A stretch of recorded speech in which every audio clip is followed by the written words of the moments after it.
Thank you, Ashley and Joe and Tyler, and good morning and welcome to those of you who are joining us online today.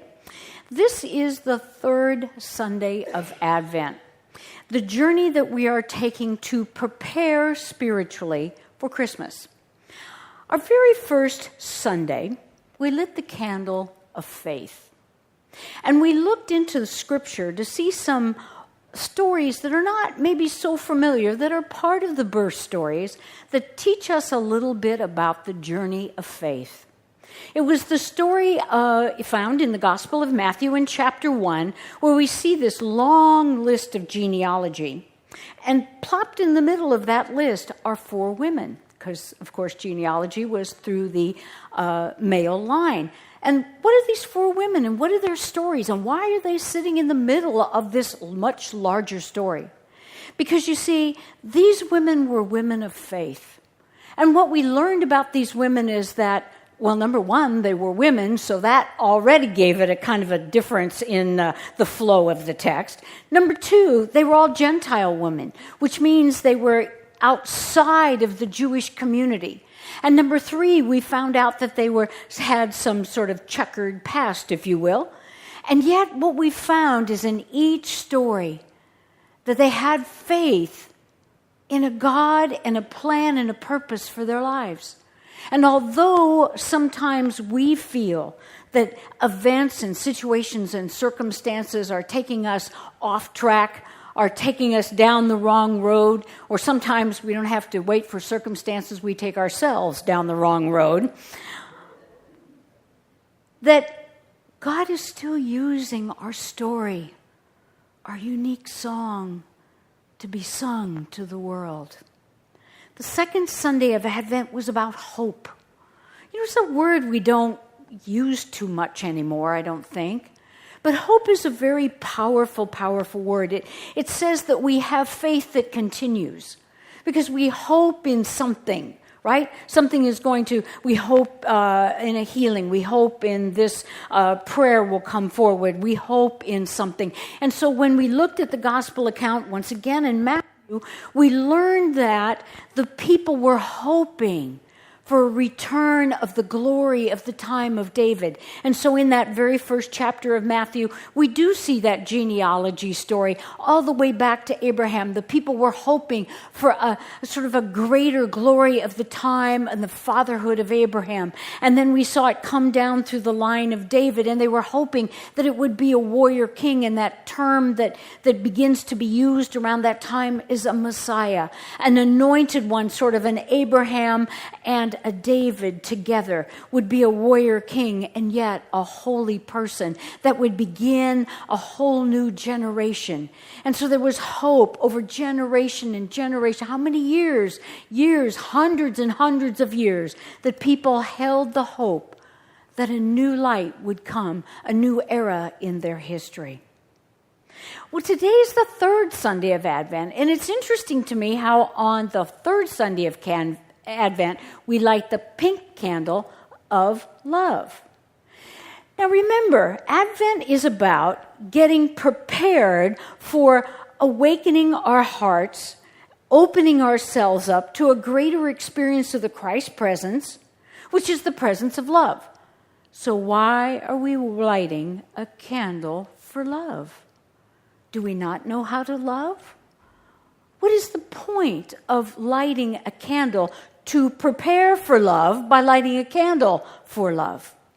So we're going today, so hold on to that thought. We're going to segue over into our gospel account. Today we're going to look into the Gospel of Luke. Now, Luke's gospel is totally different than Matthew. The birth story is totally different, the sequence, and it was so classic. We sang both songs, the first Noel and We Three Kings. None of those stories matched, none of the characters matched, and that we took all the characters and just put them into one song and said, whoa, that was the sum total of the Christmas story. And that's why we get confused, and we read the gospel accounts and go, isn't something missing? And because we're so used to them being pushed together.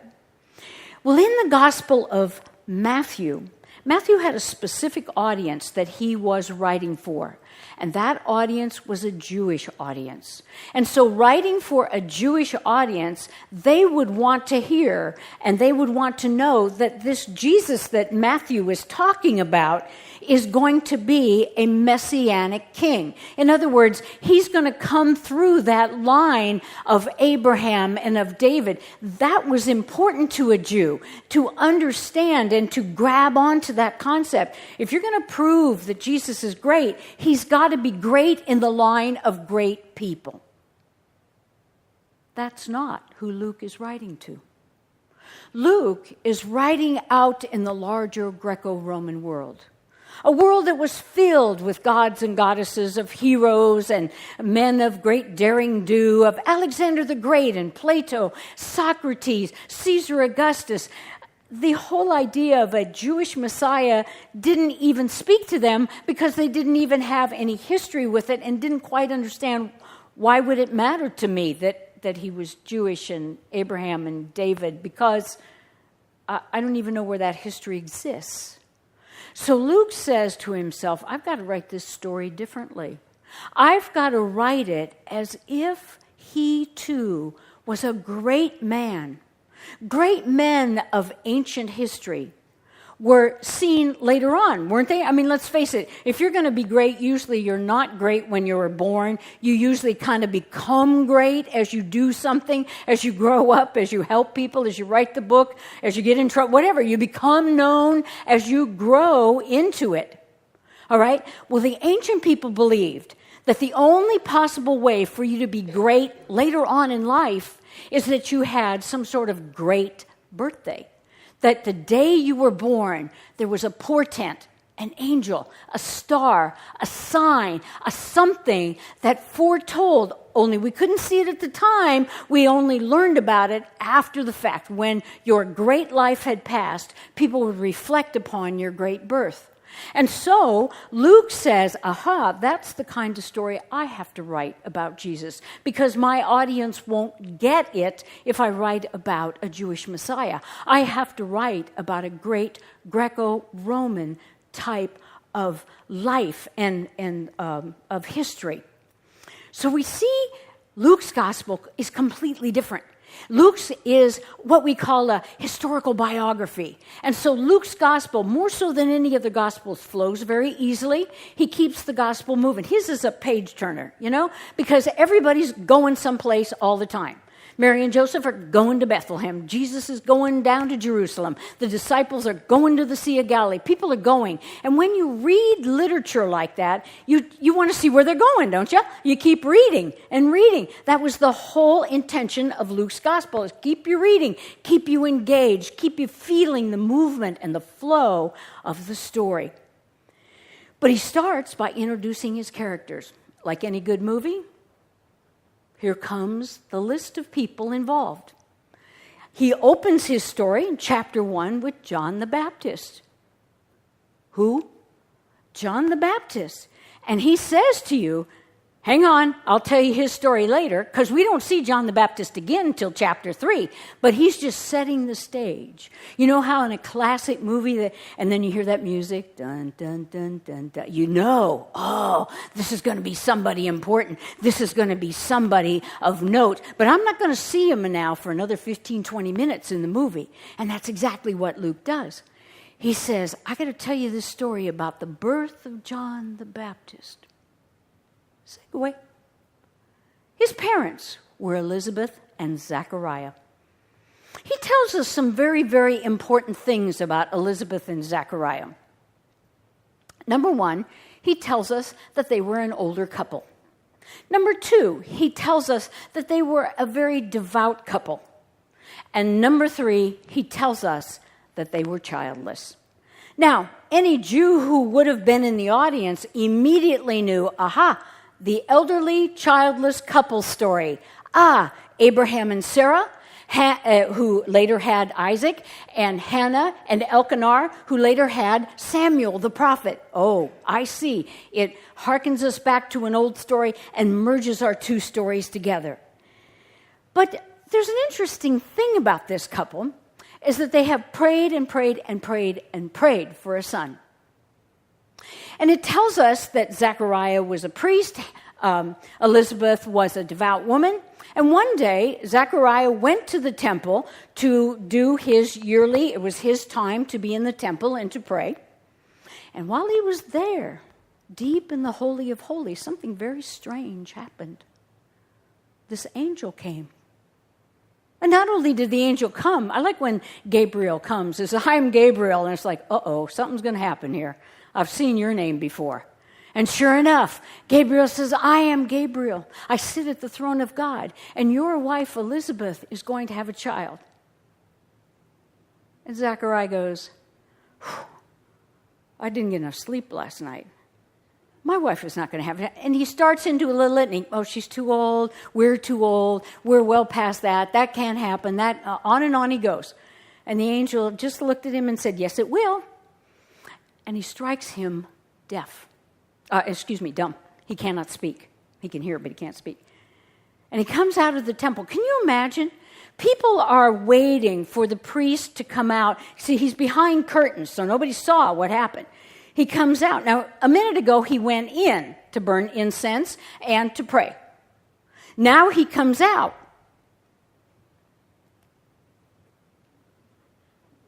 He can't speak. And people are like, "What is the matter with him?" "I can't speak." And so the story tells us that Elizabeth then has a child. You know, the story reminds me, and this whole idea of preparing with love for Christmas. You know, we have, and those of you, we come to church. We've been raised in the church. But our faith gets mature, but it also gets stale. Our faith sometimes, our love of God, and our impassioned feelings about God sometimes just get a little old because we've prayed for that before. Things didn't work out the way we told God it should. The angel came and announced to us wonderful things were going to happen, but we were like, I'm busy. I haven't got time for this. And suddenly our faith becomes, I'm going to even call it brittle. Our faith is not supple. Our faith is sort of a contingency plan. And remember I said a long time ago, and it's worth repeating, that we can never find our way to God through the head.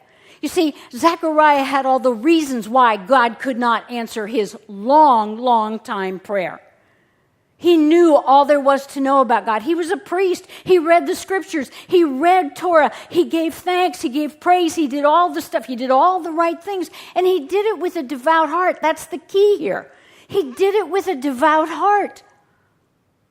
But his heart had grown stale. His love of God had grown old. His expectations of God were simply, well, if it gets answered, great. If it doesn't, great too. And folks, I have to tell you, in all honesty, I too sometimes feel that staleness. And I think that's why we light that candle of love. Because it reminds us in preparing for Christmas to really experience and express more of that divine life that is in and through us. We've got to be soft. We have to be more supple.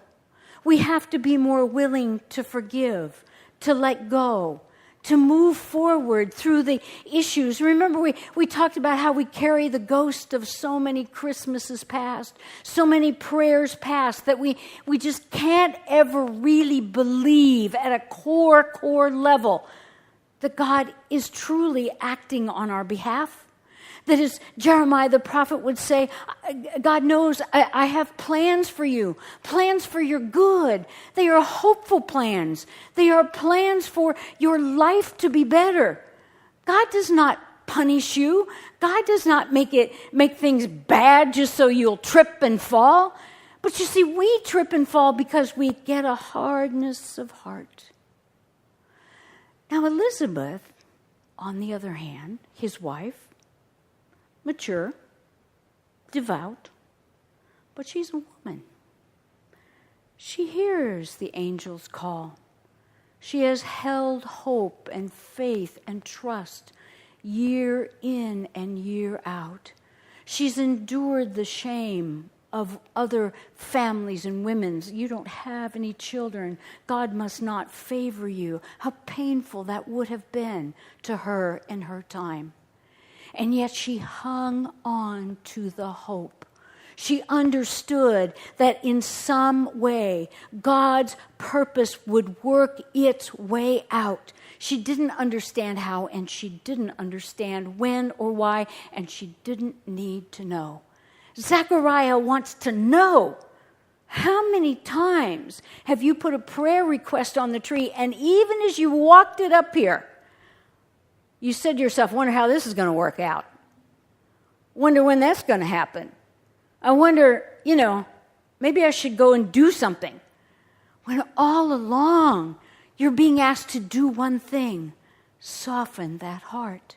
Because what happens? We saw that Zechariah now cannot speak. So while Elizabeth is pregnant, so let's just say 8 months, give or take, that because she is apparently already pregnant, that he's having to remain silent. Scripture tells us that when Elizabeth discovers that she is pregnant, because no angel came to Elizabeth, she just knew, that she put herself into seclusion for 5 months, that she nurtured that baby in silence. She too understood that the birth of love could only happen when there was a silent, nurturing place to allow it to grow. Our story takes another interesting turn at this point because Luke is trying to weave all the characters together. We find out that Elizabeth isn't just a happenstance person.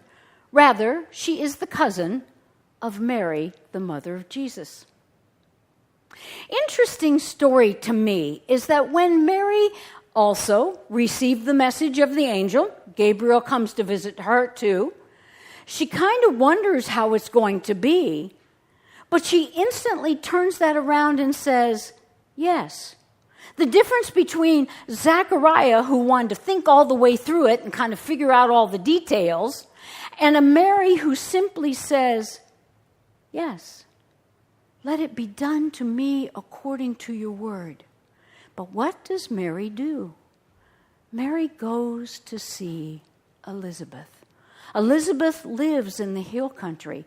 In other words, Mary is going up into prayer. Mary is going into that silent place with her cousin. Mary is leaving the everyday world of her everyday life, and she too is going into that silent spot.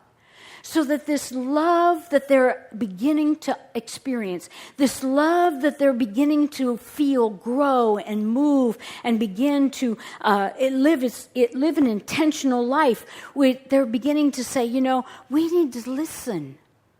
We need to listen. Christmas is really about listening. Listening to a song that's so faint you cannot hear it. It's listening to a music and a rhythm that is for all of us. Christmas is about when that baby cries, we are already living in a life of love. It is an awakening once again to a healing. It's an awakening once again to a forgiveness. It's an awakening once again that you and I are uniquely created. What is the song of the sphere? What is the song or the vibration of the world if it's not, you are unique? You were born and created out of this pulsation of love. I think to myself, if there's anything I could tell myself, and in telling myself, tell you, is that somehow and in some way, God created each and every one of us from a love that was so deep and so profound, it is beyond our understanding and capability to understand. And the only thing we can do is come to Christmas once again and stand humbly and quietly by the manger. and recognize that in that moment, love touches us anew. Love heals us anew. Love conquers our fears and our concern anew. God has never left us or forsaken us. But all too often, we have a spirituality that's gotten mature. That's a good thing. A depth of spirit, a depth of understanding. But it's when our spirituality becomes more heady than it is heart. When it becomes, we know, and God better catch up to our plan. When it's my will, not thy will. We begin to shift the balance of that spirituality. And it happens to all of us. It's not something new, odd, or different. We all struggle and strive in a world that's very busy and very demanding to once again come to the silent night, to take that time to simply hear the vibration of love. It is not something we hear with the ear, but we experience with entire self and being. This is the love we're talking about. This is why we light a candle. We are preparing for Christmas. And it's going to take our faith to see us through and to know that whatever we've done or whatever we've failed to do, it's being used as part of our journey. And that we hope that no matter how long and how arduous the journey may be, it is a hope that we're always moving to a greater experience and expression of love. So as we walk into this third week of Advent, let's think about that story and ask ourselves, have I kind of gotten a little stale in my spiritual life? Am I willing to sit in the moment of just knowing that love so loved me? In the beginning was the love. And the love was with God, and the love was God. And the word of love was made flesh into your life and into mine. So as we prepare for Christmas, let us take that time, sometime this week, maybe a little bit of time every day this week, to think about that third candle, to think about that mature love that needs to be softened and awakened once again. Thank you, and God bless.